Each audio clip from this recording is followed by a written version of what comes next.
Well guys, welcome to my YouTube channel. So, mapunta tayo sa NBA. Mukhang papasok ang Dallas 2-0 na sa Timberwolves. At yung dalawang games na yun na napaka-crucial. Yung second game talagang tinambakan ng Dallas ng 18 point lead, 18 points lead, pero hinabol ng Dallas. Talagang kung sino talaga yung the best na mapasok sa Western Conference Finals, yun yung magwawagi. Sa Eastern ganun din, Celtics versus Pacers, 2-0 na rin. Celtics ang nangunguna. Yun talagang maganda yung yung laro ng Celtics kasi tambak talaga yung kalaban. Pero yung sa Wolves tsaka sa Dallas, tikit. At yung last 5 minutes ng quarter, doon nagkakatalo. Ngayon sa ating pambato na si Kai Sotto, nasa radar na siya sa NBA Summer League. At sa pangatlong pagkakataon decisive, maniwala man kayo hindi, talagang pasok na siya sa isang NBA team. At yan ay sa Sacramento King.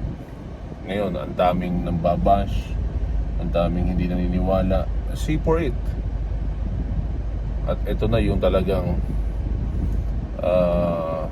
pagkakataon na ni Kai Sotto, dahil nagkakandara pa na mga NBA team para kuhanin ng isang Kai Sotto, kasi si Kai Sotto develop na.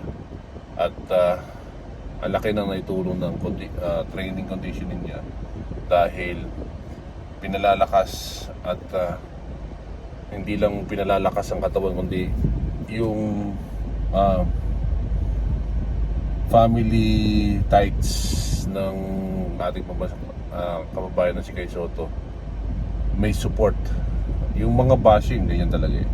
Kasi ang magdadala pa rin talaga sa huli ng pagpasok ng ating kababayan na si Kai Sotto, siya pa rin. Kaya tagaan nyo sa bato guys. Hindi mo yan mapasok sa NBA o mapasok, meron niyang basketball league na paglalaruan, which is Japan. Kasi pinagkakaguluhan na rin siya na kuhanin ng Hiroshima at Yokohama at iba pang team, at tumataas pa yung kanyang salary grade. Pero minamarket na rin sa NBA kasi alam nila yung market value ng isang Kai Sotto at ano yung pwedeng maging gamit niya sa isang NBA team.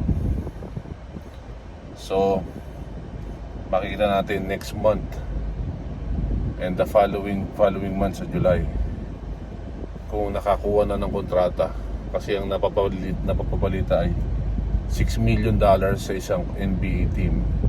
Isinisikreto pa lang nila kasi syempre ang dami pa rin nag-uunahan ng mga aspiring NBA team na makakuha ng kontrata, which is isa si Kai Sotto na makakakuha nun. Kaya abangan natin. Abangan.